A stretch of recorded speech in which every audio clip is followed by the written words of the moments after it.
เรามาเปิดคลิปกันช้าหน่อยวันนี้เรามาออกหมายเป็นคลองหมายคลอง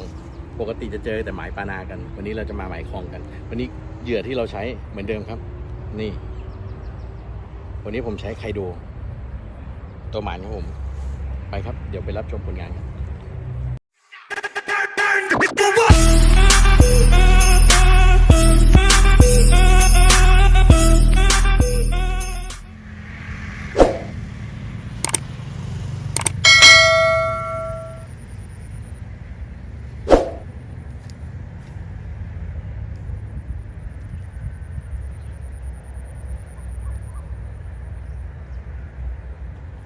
โดนโอ้ยโดดดึงเป็นจิงโจ้เลยสัตว์โดดเป็นจิงโจ้เลยเหี้ย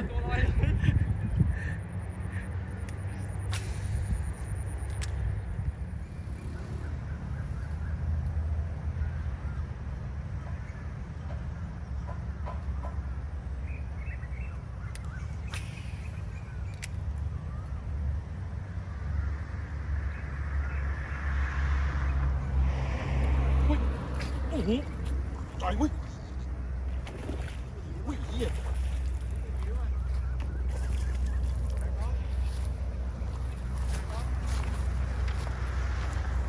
โอ้โห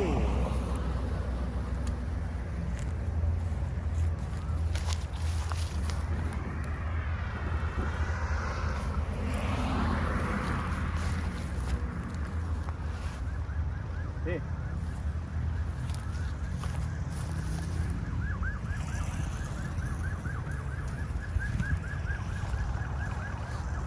จะเปลี่ยนมุมก่อนครับ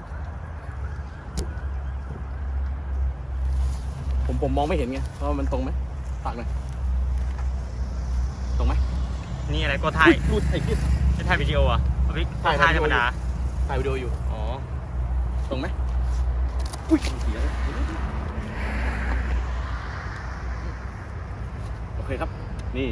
ผลงานหลุดไปแล้วจากเหยื่อไคโดก้มนะจากเหยื่อไคโดของ USA ครับนี่ไซส์สวยๆหลุดไปแล้วไปครับงงเลยตีไปตีมาไม่สวยใหญ่ด้วยอ่ะงงเลยกำลังมองนู่นมองนี่อยู่น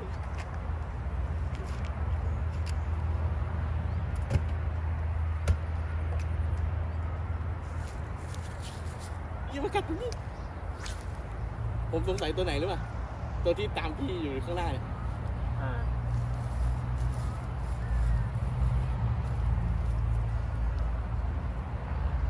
ไม่พุดเลนเลย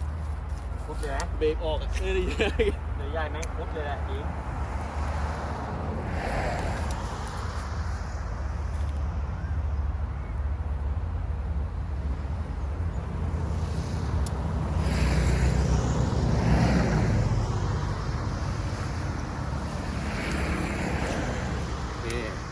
เรียบร้อยครับอีกหนึ่งผลงานค่ายUSAไคโดสนใจคลิกลิงก์ได้เลยครับเดี๋ยวผมติดลิงก์ไว้ให้ไปครับ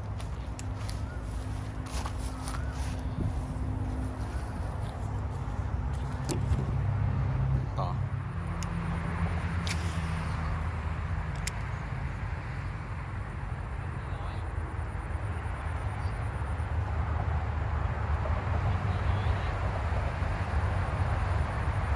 เอาโบอำนาจมาแล้วครับนี่ มาแล้วครับหนึ่งตัวกระโดดตบแน่เลยเฮียแม่งเอามาไงวะเฮีย1 ใน 100โอ้โหแจมคิดมันตัวใหญ่ด้วยเนี่ยได้เท่าของผมได้ไหมเนี่ย1 ใน 100ไอ้เฮียแล้วมันจะกระโดดตบแน่เลยถัดตอนวัดพวกเฮียติดมันคัดทองทีแล้วไง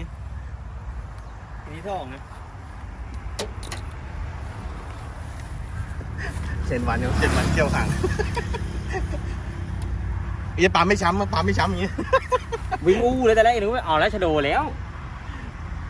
วิ่งด้วยมันพอมันไปเกี่ยวแบบเนี้ยมันจะแบบต้านน้ำมานะหนักอย่างเหนียวมีครีมเมียนั่นอยู่ในกระป๋อง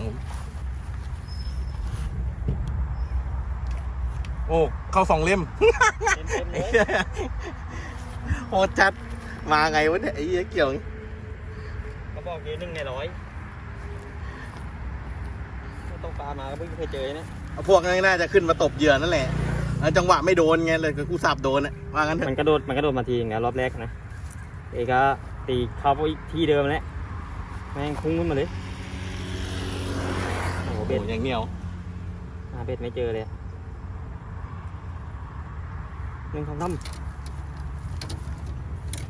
หนึ่งทองท เรียบร้อยได้ไหมหน้าเท่าตัวของผมอะไม่ได้ใส่น้ำนึงอะ ำเอาเลย ดู ต้องคีบห่างไว้ปะเนี่ยต้องคีบห่างไว้เปล่า โอ้ผมใหญ่กว่า ผมใหญ่กว่าหน่อยนึง ดูดู เดี๋ยวดู ดูดิคอกเดียวกันแหละ เอ้ยเชี่ยเป๊ะเลยว่ะ ดูดิ เอาผมอ้วนมาหน่อย ของมิเตอร์ของมิโจอ้วนมาหน่อยคอกเดียวกันเลย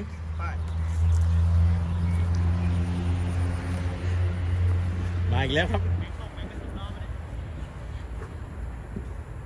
อำนาจเอามาอีกตัวแล้วครับ นี่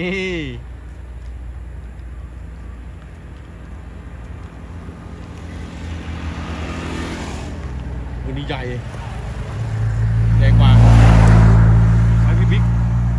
ที่โดนเจนวันสีขาวอุ้ยยกวนตับเลยว่ะดูพุงดิ ตรงห้อยเลย จับฟันยกขึ้นนี่จับฟันยกขึ้นได้ไหม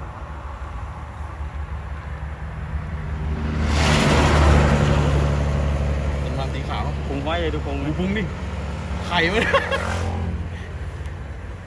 เต็มอ่ะดูครับ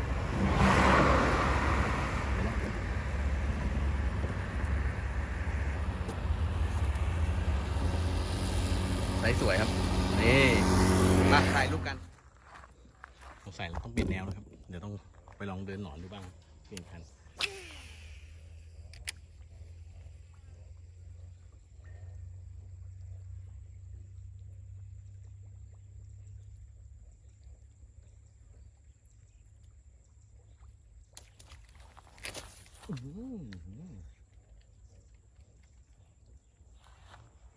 นี่นิดหนึ่ง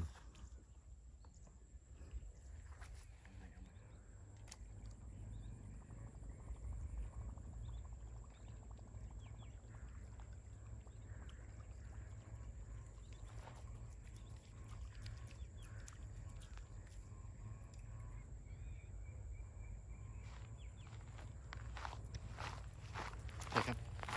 เดี๋ยวเราไปเปลี่ยนคันก่อน เดี๋ยวลองมาเดินหนอนดูปลาเหมือนมันจะอยู่ด้านล่าง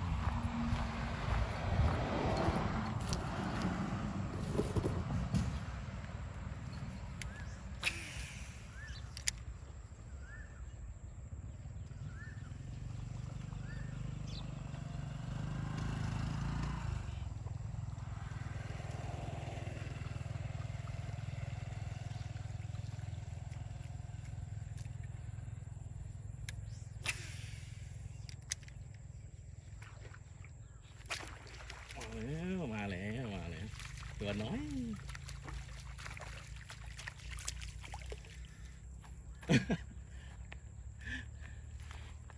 ตัวน้อยนี่ครับ นี่เต็มปากเต็มคำใครดู USA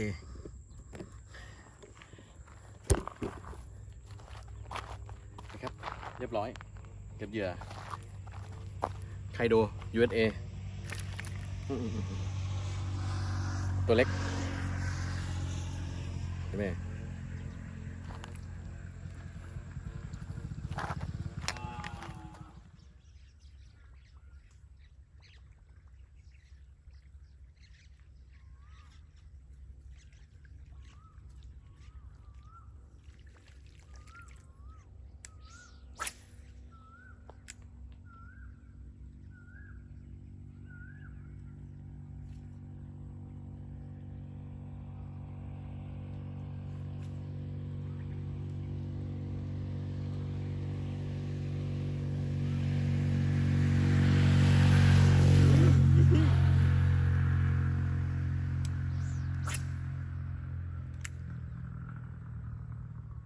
พี่โจ้เท่านั้นแหละ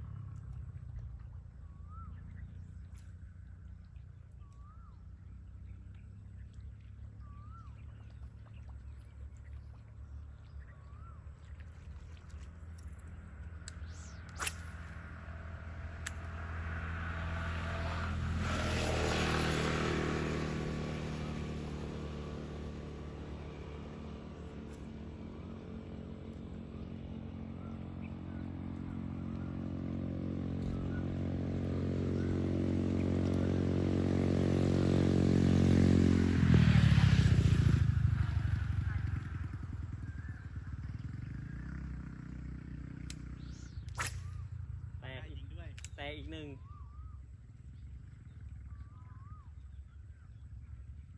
เอาไปเอามันรอเท่านั้นแหละฮะ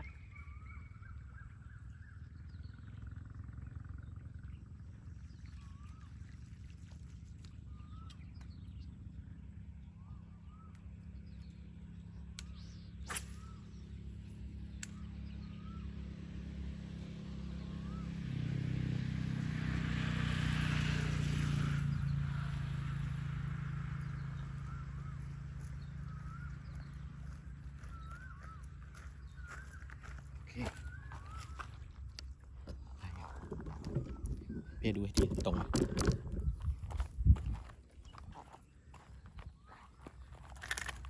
อ้าวดูปลาจาม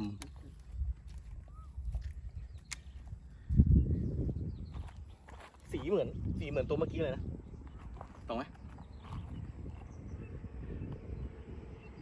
ครับนี่ครับเดวิล 3.5 เรียบร้อยผมรู้แล้วผมเอากล้องไว้ข้างล่าง